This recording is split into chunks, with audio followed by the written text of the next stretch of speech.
Well, time is pressing on, and without further ado, we're going to address some time management. Now, who is the right person to do this? Well, a mineralogist and planetary scientist, I think, is what we need. So, Suzanne Schwersner, thank you for coming along. Now, when you're not specialising in Martian topics, we're talking a lot about time management, aren't we? And you're an expert at this because you have a lot of things to do. Very exciting things to do, in fact. You've been gallivanting all over the place. So when you're not studying rock integration and noble gases on the red planet, can you tell us how you're managing your busy academic life and why you feel that you're an expert to tell our students about time management? Well, my expertise in time management goes back to the time when I did a PhD, because I was fascinated also by a museum. And it happened that I had to turn in my PhD 2 days before we had an exhibition at Frankfurt Airport. And with a totally volunteer-driven museum, and I am the only scientist on the team, I had to learn very quickly how to actually get all of this sorted and how to get all the demands sorted. And so I did the first thing, which, looking back, was very smart. I read a book about time management. And all I have to say today is from what I read back then, what I practiced back then. I'm not an expert, I'm not a coach, I'm just talking from my experience. Excellent. Well, I'm glad we've got someone here from science, because something's been puzzling me all day. I put lemons and limes in this jar, and the lemons are all floating and the limes are all sinking. What's that all about? Oh, you are surprising me here. Well, since planetary science has a bit of physics, let's go back to the basics here. I mean, what floats must be lighter than water, have a smaller density, so to say. They're both citrus fruits. Maybe your lemons have a thicker skin, because that white under the yellow skin is usually quite fluffy. And if they have a bit of a thicker skin, they might float. And the limes with a very, very thin skin, they might sink. Maybe it's just a little bit of air trapped in the skin. Probably. You could verify that. You could now measure the thickness of your skin. I could, but we don't have time. Right, good point. Okay, excellent. So Suzanne, let's take a look then at some of the things that are very common sense, because time management is one of those things that often we'll sit down and look at. There's a really nice resource actually on the website, which I was doing on the weekend when I was procrastinating, looking at time management, and it gives you an idea about how to prioritise and categorise different tasks. Now, time management, I think, is one of these sorts of things that people often know about. We theoretically know we need to manage our time, we need to identify our priorities, but often, as you say, we think, but I must really go and read a book about time management instead, or I must do something a little bit different and procrastinate. So how can you give people ideas about, really doing this, bearing in mind that a lot of us know a lot theoretically about it? Well, to me, one of the most important things is to take the time to think about my time management and to categorize things. And there is a very easy scheme where they say you categorize in A, B, and C, with A being important and needs to be done immediately. B being still important, but has a little bit more time, at least at that moment where you look at it. And C being neither important nor very timely. And then you've got a scheme. You start with a scheme, and then you can write a list, and you can see what is the actually most important thing I need to do, and start there. And another thing that comes into the procrastination a little bit, if we feel something is really hard, we tend to procrastinate more than if we think something is interesting and I can do that. Yeah. Or we procrastinate more when we think, oh, that's a mundane task. That's actually really boring. So either if it's too complicated or if it's boring, we don't really want to do it. And one thing that I tell my students and also do myself a lot is start with that. Do the boring thing first thing in the morning before you even had coffee. And that way you've got it out of the way. You feel free. You feel you've achieved something already. And that stops you in wasting a lot of time that you could actually use to do something more interesting or just go for a walk. I'd like to see what's happening on the hot desk and what tips people have got. I saw a really interesting post on the OU's Facebook page today. I can't remember the exact wording of it, but it was so like, next year I will. So something people would be doing differently next year. And I wonder if you've got any ideas about things that you're doing for your time management or any tips, etc. that you've got. Sophie and HJ, have people come up with any ideas, or are you still talking about cake? There's still a little bit of cake conversation, but we've had a few come in, things like lists. People are a fan of lists and mind maps and post-it notes. Yes. Everyone seems to like post-it notes, don't they? But I think Julie also said it's a bit of a random question about lemons and limes, and I like Michael wants to know now on the follow-up to that, do limes float in gin and tonic? So maybe we'll have to find that one out. But I think Davin said he recently found a good audiobook that he wished he'd found at the start of his studies called The Art of Learning. So thanks for sharing that. And yeah, we'll have to look that. I'll have to look that up. I'm really excited to start, but I'm also very nervous as well. So this is very useful. But yes. Excellent. Well, thank you. And Anna apparently can't survive without either lists or cake. Now, lists are a good idea, and Georgina has shown us the study planner, which is a phenomenal list. That's the list of the module. That's everything you've got to cover in that. So we know these lists are important. We can A, B or C them. How do students then take and manage their time from getting that study planner and then thinking about what they need to do and prioritising them? Because, I mean, it's difficult, especially if you've got a published list and it's like, this is my module list. And I think, oh, maybe I should be doing it in that order. Maybe I should be doing X, Y or Z. We've seen as well that there are various videos, there are various resources, there's various activities that people need to fill in and do, and there are book chapters, obviously, as well. And we know that people have a lot of anxieties around their time and they're out and about, they're often working, etc. How do they then manage their time with this study planner that they've got with all these various activities that is listed in a linear order? How do you deconstruct that list and make your own list? Yes, I think deconstruction is the key word here.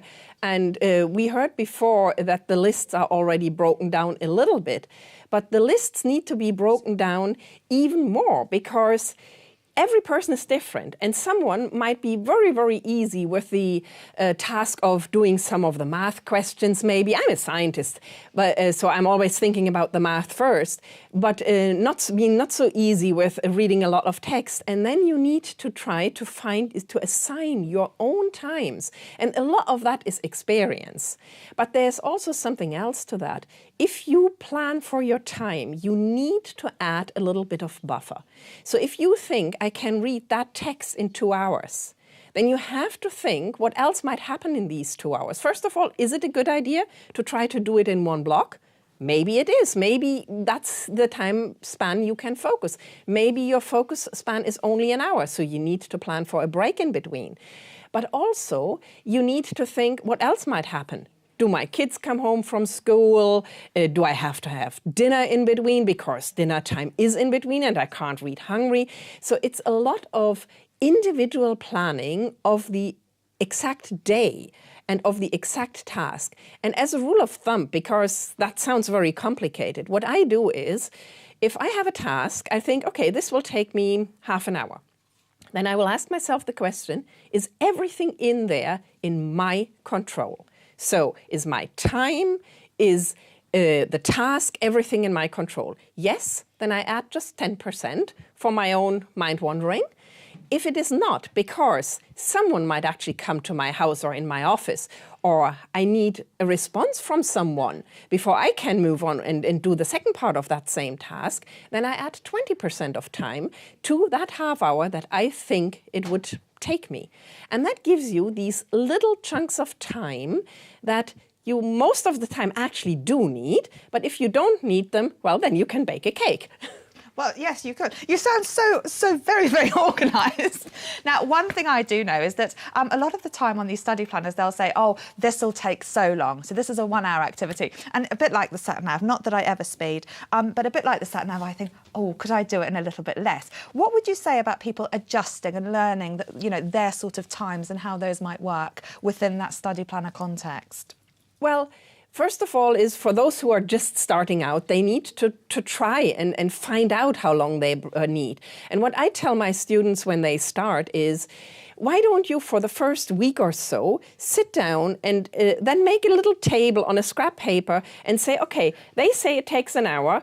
It actually took me 50 minutes. Or they say this takes an hour and it took me an hour and a half. So you get a feeling for the tasks first. Because those who are new to the OU, they will figure out within probably the first 2 to 3 weeks how times measure up to what we think they measure up. And it's a really good point, actually. I'm glad you've mentioned going over, because that's nothing to do with how bright or not you are. It's just how long it takes you to do something. And it's better to read something thoroughly with meaning. I mean, the amount of times that I've read something and then I put it down and think, what did I read? I've read it quickly. I haven't retained any of it. And so it's important that you sort of measure that. I'd like to look at what people said was important in terms of time management so that we can pick up on some of these, because it seems like we've got a very conscientious bunch of people out there. So, Suzanne, these are some of the things that people have said are important. So these are the 3 most important things. We've got planning, prioritising. Sticky labels are a big thing, very important. And I'd like to talk about stationery in a minute as well. Thinking ahead, being realistic as well, which I think is so important. And a lot of this, another word here is flexibility. So thank you for all of those. This flexibility is a really important thing. So whilst we can sort of make our time and deconstruct our plan, we can use various devices and things that can help us. Now, people have said they love stationery, they love Post-it notes, etc. We've got some various things here that should make life a breeze. I mean, some of these things like these, these academic wall planners that you can put on with, we had a nice thing about not only putting the content on here, but also putting tips, etc. What would be some of the ways that you would recommend people might be able to structure or use some of these lovely, colourful things, like highlighters, a keen favourite, to actually help plan their time? Well, what I do is, because time management, as you say, needs to be very flexible, and tasks come in. First of all, don't just plan your studies, plan your life with it, because otherwise you will have a constant conflict. If you, for example, need to do something else, you need to bake that cake for a friend's birthday. Could we stop talking about cakes, please? I'm getting really hungry. Well... You started it. I didn't start it. I think it was Helen. I think you're fine. Okay, if you really have to clean your kitchen, let's go get away from that. But if you have to do something else that's really important and that you can't get around, you need to factor that in, because not only will you feel bad if you only get one thing done, the studies or the other task, but also if you sit down to study and think, but I also have to, you won't be able to focus. Then you read that text and you haven't retained anything. So what I do is I try to put everything on my list. And I have one here. I don't know if it comes through with the camera, but I have a list here that has all the tasks that I need to do. Oh my goodness. Okay. This is Suzanne's to-do list. It has all the tasks that I need to do in my research, in my teaching, and for administration. And yes, of course, it's a bit fudged. I had to take some names out. You've got a nice tick list. And it's a tick list, right? And it's got colors. You asked me how you could use these colors. Because it has colors as to whether I have to do something this week, I can do it next week, or I can do it even later. And sometimes the highlighter comes in for importance. So, and that way I can add things. What's that noise? I got a bit hungry. We mentioned Frankfurt Airport, so I've just made some hot dogs. Did anyone like one? Anyone like a hot dog? Well, I wouldn't mind one, you know. Yeah. All right, there's one. Sophie, you're supposed to be doing the chat. Well, I am. If I don't eat, I mean, it's not going to be very pretty. And they're all talking about food as well, isn't it? It's not fair. So, you know, we've got to have some food as well. They're all eating cake and drinking don't tea. Don't get ketchup on that keyboard, Sophie. I'll try not to. I'll try. But she is doing a very important thing there, because if you think about sports people, they talk about their nutrition all the time. They talk about their preparation all the time. Yes, we have nice oranges. They're eating Frankfurters. Right, but she might just need a few calories right now. It's always a question of the time, of getting your body in shape as well. If you have too much caffeine and too little sleep, you better go and take a nap and study when you have caught up on your sleep. If you are really hungry, you wouldn't be able to study. If you just had this big Sunday roast, you wouldn't be able to study as well. And so you need to factor all of this into your time management. Because it's not just about doing something, sitting in front of your book, it's also about being fit, being focused, and being concentrated. That is part of time management as well. Yeah, I have a thing of Brazil nuts by my desk. So I have a handful of nuts because I've noticed that otherwise I get these cravings to go off and have Marmite on toast very late at night if I'm working for long periods. But I suppose you are right. It is about having an important mix. And I guess the types of food that you eat also matter. Yes, but honestly, for study, a little bit of something to eat is better than being really hungry, because if your blood sugar levels are low, your brain doesn't work. No. Of course, you should eat healthy overall, but eating nothing and trying to study is probably the worst thing that you can do, as well as overeating on heavy stuff, and then your blood isn't in your brain, to say it in a very colloquial way. Okay. Well, everyone is now craving hot dogs, Sophie, so thank you very much for that. Hot dog sales will now soar through the roof. I hope they're delicious, because I can't eat any over here as well. Anything else sensible going on there? Well, we got loads of really great study tips, Yeah. what everyone's doing. People are talking about all these different techniques. We've got Pomodoro technique, bullet journaling, Cornell note-taking method. So we're going to look all this up. And there was a great suggestion, because people are sharing all these great websites and great resources, is we're going to put them all together. And I think we can put them on a resources section on our website as well for everyone to share. But Lucy had a great question for you as well. She says, with time management, is it a good idea to plan in breaks, or is it better to keep going until you feel you need a break? Good question. It's a very good question, and I would always suggest to plan the breaks in, because you might feel you are just on a roll, and then, of course, you can always skip the break. But you should ask yourself very critically if you really want to skip the break, or whether you want to take that break, take a breather, because like an athlete, they can run a lot, but they can't run forever. And your brain can run a lot, but it can't run forever. There is, however, one thing about our brain. You sometimes get into that daydreaming mode, the flow mode, and then you don't really want to interrupt yourself. But chances are you won't think about your break anyway if you are in a flow mode, and you will just keep going because you're totally focused, and you are focused on only that task in that mode. If you get there, you'll probably skip the break. It happened to me this morning that my colleague said, "Oh, I'm going for coffee, it's 11 o'clock, and I thought it was probably 9 or 9:30. That's a good thing to happen, and you usually achieve a lot in that. But most of the days, you look at your watch and you think, is it time for the break now? Because you are getting tired after a while. So what would you say is a good time? I mean, there are lots of different theories on this, and I guess, to a large extent, it's about figuring out people's own, routine and their own bodies and what works best, and also in terms of what time of day maybe they're studying. But as a sort of general rule of thumb, what would you say would be a good sort of length of time to plan things to? Anything between 45 minutes and an hour is usually quite good, because that's how long a school lesson is, and that's where we are used to from our school days. Even if that's long ago, you would be surprised how long this hangs on with you.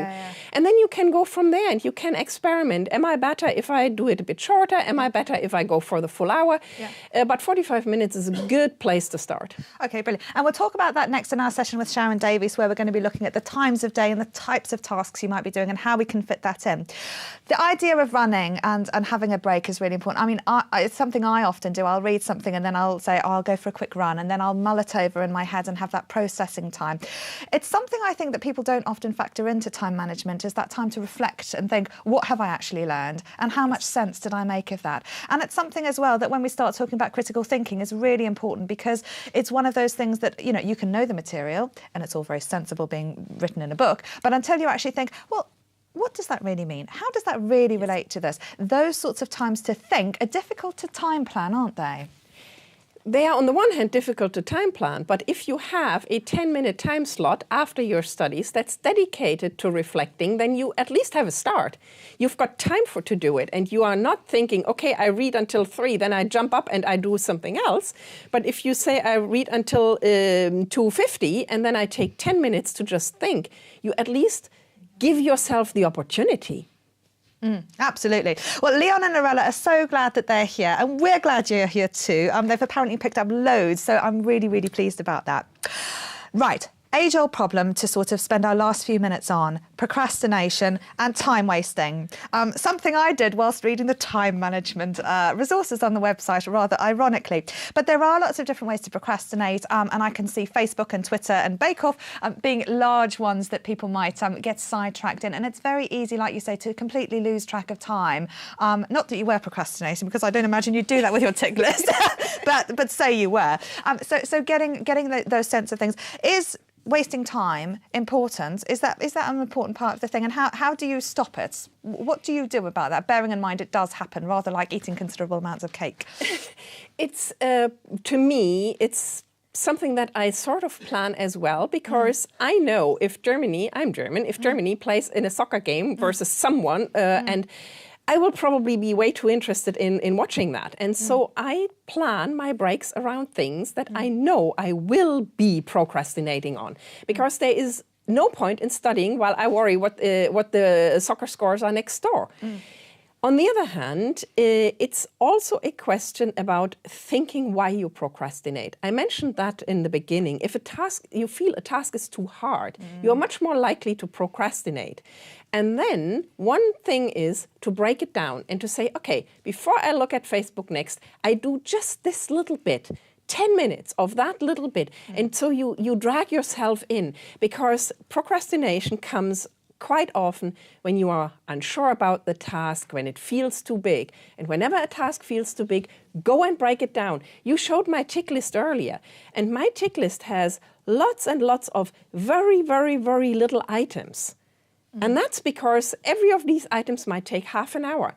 If I feel it's still too big, I break it into 2. And then you have little steps. It's like climbing a mountain. You've got this mountain ahead of you. If someone says, oh, just go climb that mountain, you probably find an excuse. But once you have started to walk, it's one step after the other. Absolutely. Everyone has their own study tips, which they're all sharing in the chat, and thank you for that, which are working for them. One of them I particularly liked is Dawn and Sarah says that, she leaves her mobile in the other room so that it doesn't distract her. And I know, sometimes I'll turn my email off if I'm trying to do something, but things like that where you do have those distractions, actually eliminating that source of information can really help you crack on with what you need to do. I know somebody who is an expert at procrastination, HJ. You've made a video on it, which unfortunately we don't have today, but I will get for next time. We've had a really nice email in actually from Kerry with a good study tip on procrastination in the social media. On Facebook, there is a setting where you can disable the account for a couple of hours or some days or even weeks. So obviously that would really stop your procrastination on things like Facebook and social media. So that's a really good tip. I liked that one. I think Charlotte as well, she says she makes her husband take over the TV with his PlayStation when he has to study. I like that. Getting rid of all these temptations is very important, I think. But Harry's got me to look up mug cakes, which is really cool. I think we're going to have to do that. And Laura's got an idea that we should do an OU bake-off, which I really like. I think we could do that, couldn't we? Definitely. Not on your microwave, we couldn't. Which I'm very disappointed as in the studio. OK, so some really good ideas. And as HJ has said, we're going to collate all of those. So anything else that springs to mind that you want to share with other students, send us the link in the chat or on email, studenthub@open.ac.uk, or the hashtag is StudentHubLive16. We'll collate all of those and we'll put them on the resources page of the website so that you can pick those up and make the most of those. But everybody sounds very conscientious out there, Suzanne. I think the people obviously watching this are very organised, getting set up to study. So what would be your final advice in terms of managing time for people? See your success. Look at what you've already done, because it's so easy to just get lost in staring at that mountain that's in front of you.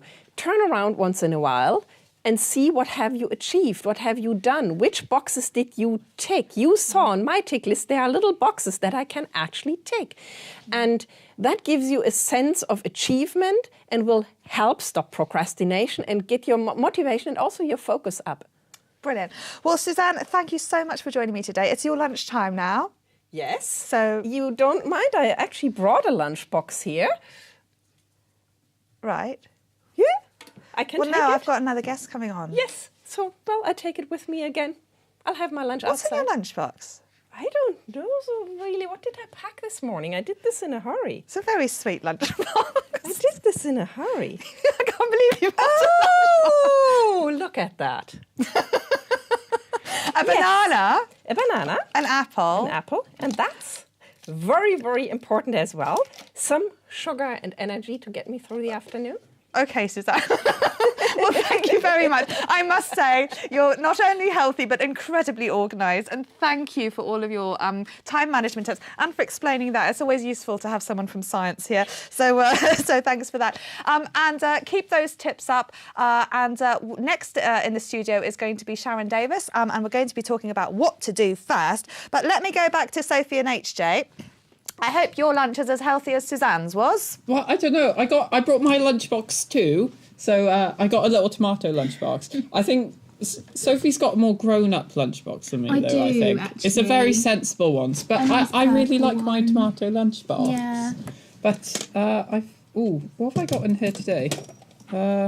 It's not very healthy. It's chocolate. A tomato and lunchbox with chocolate in it. There's some irony there. I'm going to put that away because I know everyone will be disappointed. Talk, Sophie, with your hot dog carry-on. Grapes though. Okay. This is balancing out, isn't it? But I've got, I think one study tip that I saw, which was really cool, is some people put sweets along their pages, and every time they get to a section, they eat them, which I think is really good, and I've done that as well. So the only problem is I buy a tub of sweets and I eat most of them before I get to put them on my page, which is... One for me, one for the page. Yeah, I think that's how it works. But I like that idea, so I've been using that, and I'm probably going to power through these now as well.